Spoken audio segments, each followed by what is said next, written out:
Դուք կարծես թե պնդում չէիք արել, այնտեղ հարցականի նշան կա, որ արդյոք ինքը այդ դավաճանելա թե չէ, այս ոնց ստացվեց, որ իրանք դա ընդունեցին տենց դոգմատիկ եւ ձեզ բերեցին հասցրեցին դատարան։ Այո, Նիկոլ Փաշինյանը դիմել է դատարան, համարում է, որ մեր հրապարակման մեջ կա զրպարտություն, բայց իրականում ոչ թե դա զրպարտություն է, այլ հարցադրումներ են հռետորական հիմնականում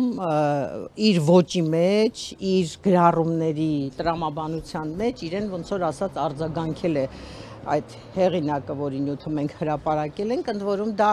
եթե հիշում եք, մայիս-հունիս ամիսներին ինքը շարունակ ստատուսներ էր գրում եկեղեցու դեմ, սրբազանների դեմ, վեհափառի դեմ, նույն տիպի հարցադրումներ էր անում, կուսակրոն եք արդյոք դուք, զավակ ունեք թե չունեք, խախտել եք արդյոք եկեղեցու կանոնագիրքը թե չէ, մեր այս հեղինակն էլ փորձել է նույն ոճի մեջ իրեն պատասխանել, որ արդյոք դավաճանում է Նիկոլ Փաշինյանը իր կնոջը, արդյոք ճիշտ են այսպիսի տեղեկությունները, ասեկոսեներ, ինքն էլ էր, չէ, ինչ որ ասեկոսեներ հրապարակում իրականում, մենք էլ մեր հեղինակն էլ փաստորեն այդ նույն ոճի մեջ իրեն արձագանքել է։ Բացի այն, որ այդտեղ չկա որևէ պնդում, որևէ տեղեկատվություն հստակ, որի համար ինքը դիմել է դատարան, դա նաև բխել է իր վարքագծից։ Ինքը դրել է քննարկման առարկա սրբազանների, հոգևորականների անձնական կյանքը, ներքին կյանքը, բայց ըստ էության, որպես պետության ղեկավար չունենալով այդ իրավունքը, որովհետև եկեղեցին գիտեք տարանջատված է պետությունից եւ պետությունը չի կարող միջամտել կուսակրոնության, եկեղեցու վարքականոնների մեջ։ Իսկ մեր հրապարակման հեղինակը որպես Հայաստանի Հանրապետության քաղաքացի միանգամայն իրավասու է,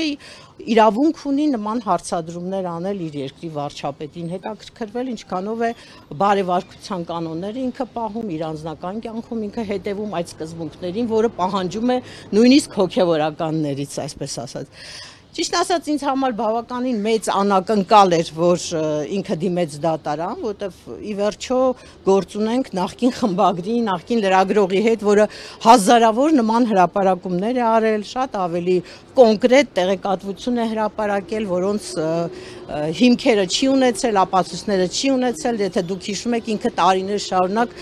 ազգային ժողովի ամբիոնից հնչեցնում էր օդից կախված լուրերի համաձայն եւ լիքը տեղեկություններ էր հրապարակում, որի համար իրեն դատի չէին տալիս ըստ էության, իսկ ինքը փաստորեն պատրաստ է պատերազմ հայտարարել լրատվամիջոցներին եւ նույնիսկ դիմել դատարան։ Իդեպ ասեմ նաեւ, որ սա առաջի դեպքն է, որ պետության ղեկավարը լրատվամիջոցի դեմ անձամբ դիմում է դատարան։ Մենք նման պրակտիկա չենք ունեցել մինչ այս, որտեղ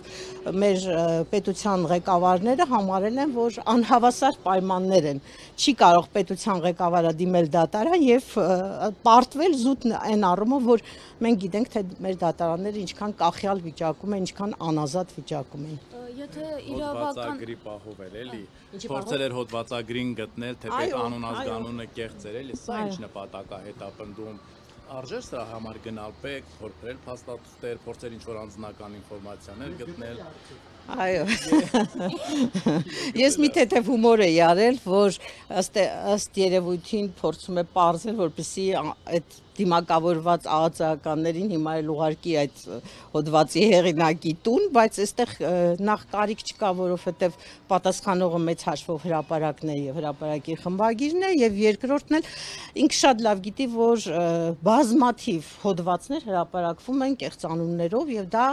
օրենքի մեջ տեղավորվում է, մարդու իրավունքն է չհրապարակելի իր անունը եւ մենք էլ պարտավոր ենք հարգել այդ իրավունքը չհրապարակելու, չբացահայտելու, թե ով է իրական հեղինակը եւ կարծում եմ այդքան էական էլ չի, որովհետեւ եթե կարդացել եք, ծանոթացել եք այդ հոդվածին, նման հոդվածներ հազարավոր հրապարակվում են մեր մամուլում, շատ ավելի սուր հարցադրումներով հոդվածներ են հրապարակվում եւ այդտեղ մի առանձնապես մի արտառոց բան էլ չկար, որի համար կարելի էր այդպես վրթովել, զայրանալ։ Բայց քանի որ մենք ունենք մի հատ անկանխատեսելի եւ անհավասարակշիռ ղեկավար պետության, չես կարող իմանալ, թե ինքը ինչից կարող է վրթովել եւ ինչի համար կարող է դատարան դիմել կամ նույն դիմակավորված անձանց ուղարկել տվյալ մարդու բնակարան։ Բացի ձեր նշած դիտարկումներից մի այլ հարց էլ կա։ Դուք ժամանակին Նիկոլ Փաշինյանին ապաստան եք տվել, ժամանակին բավականին հոգատար վերաբերմունք եք ցուցաբերել թե Նիկոլ Փաշինյանի, թե Աննա Հակոբյանի նկատմամբ։ Գուցե հենց սրա համար է փորձում վրեժ լուծել կամ հենց սրա համար է, չգիտեմ։ Ես ճիշտ ասած մի քիչ չեմ սիրում այդ թեմային անդրադառնալ, որովհետև դա ոնց որ ասած նախկին կյանքում է եղել, իսկ գիտեք, որ ինքը մինչև 2018 թվականը իր կյանքը, իր հիշողությունը կարծես թե ջնջել է, չի հիշում ոչ իր նախկին ընկերներին, ոչ իր նախկին շփումները, նորմալ է, ես դրա մեջ ոչ մի բան չեմ տեսնում։ Ուղղակի հիմա ինքը ինչ է անում, ինքը հերքում է պահանջում եւ 1 միլիոն դրամի բարոյական վնասի փոխհատուցում է պահանջում, բայց այնքան բարոյական աջակցություն, ինչքան հրապարակ իրեն ցույց է տվել մինչև իր իշխանության գալը, թեկուզ է 10 տարում, 2008-ին ստեղծվել է մեր թերթը, մենք մինչև 2018 թվականը հիմնավորապես ամեն իր քայլը, ամեն ինչը լուսաբանել ենք եւ ես դա համարում եմ, որ լուրջ բարոյական աջակցություն է եղել, որի շնորհիվ էլ նաեւ որի շնորհիվ ինքը եկել է իշխանության։ Եթե այդ բարոյական աջակցությունը հիմա վերածենք միլիոնների,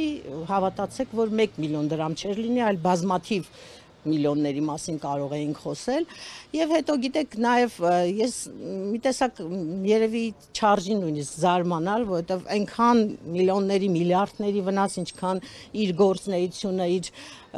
իշխանությունը վնաս է տվել մեր պետությանը, այս 1 միլիոն դրամը մի չնչին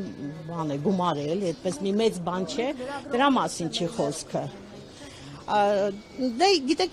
ես չէի ասի մեր մեղքը, որովհետև մեր գործը մենք միշտ արել ենք եւ անում ենք եւ անելու ենք, բոլոր իշխանությունների օրոք ընդդիմությանը աջակցել ենք, լուսաբանել ենք, ամեն ինչով նպաստել ենք, որովհետև մենք միշտ համարել ենք, որ երկիրը լավ երկիր է, եթե կա ուժեղ ընդդիմություն։ Ընդդիմությանը պետք է միշտ այո օգնել եւ հետո չես կարող իմանալ թե այդ ընդդիմությունից ինչպիսի իշխանություն կստացվի, չէ՞։ Մենք այդքան պատասխանատու չենք իր 18-ից հետո վարկագծի համար։ Հա, ինչ ենք անում 18-ից հետո էլ ենք, չէ՞, փորձում ենք օգնել, աջակցել, խորհուրդ տալ, սխալները, վրիպումները մատնացույց անել, դա էլ է, չէ՞, մեծ աջակցություն, բայց փաստորեն պարզվեց, որ մարդը, որը խմբագիր է եղել, չի գիտակցում մամուլի դերն ու նշանակությունը մեր կյանքում։ Չի հասկանում թե ինչ որն է մամուլի առաքելությունը, իրեն թվում է թե մամուլը պիտի իրեն ծառայի, ինչպես ծառայել է մինչև 18 թիվը, 18-ից հետո էլ պիտի շարունակեր իրեն աջակցել, օգնել, սատարել, գովաբանել, փառաբանել։ Տիկին Օհանյան, մենք մի փոքր ուշ միացանք ուղիղ եթերում,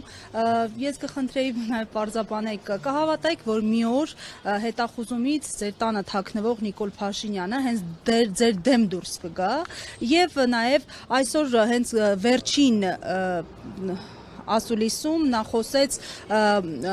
ժողովրդավարության, թափանցիկության մասին, պնդեց, որ իրենք շարունակում են այդ օղով գնալ, մեդիայի դեմ այս գործողությունների շղթան, որը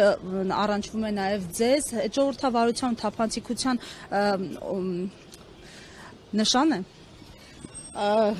Գիտեք, մենք ժողովրդավարության մասին խոսելու համար մենք պիտի առնվազն